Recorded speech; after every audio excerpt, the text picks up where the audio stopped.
সুপ্রিয় দর্শক ভাই বোনেরা, আসসালামু আলাইকুম। পবিত্রতার দ্বিতীয় পর্ব তায়াম্মাম। তায়াম্মাম হলো ইবাদতের নিয়তে পাক মাটি দ্বারা পবিত্রতা অর্জন করাকে তায়াম্মাম বলে। তায়াম্মামের ফরজ তিনটি। 1 নম্বরে নিয়ত করা, অর্থ হে আল্লাহ, আমি গোসল বা ওযুর পবিত্রতা হাসিলের জন্য তায়াম্মাম করছি।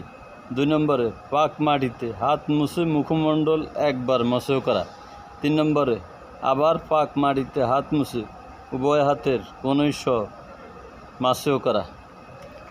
সুপ্রিয় দর্শক ভাই বোনেরা, অনেক সময় আমরা এমন জায়গায় যাই কোনো পানি থাকে না, আবার শরীরের কোনো অংশ কেটে গেলে ব্যান্ডেজ করি, তখন পানি ব্যবহার করা যায় না।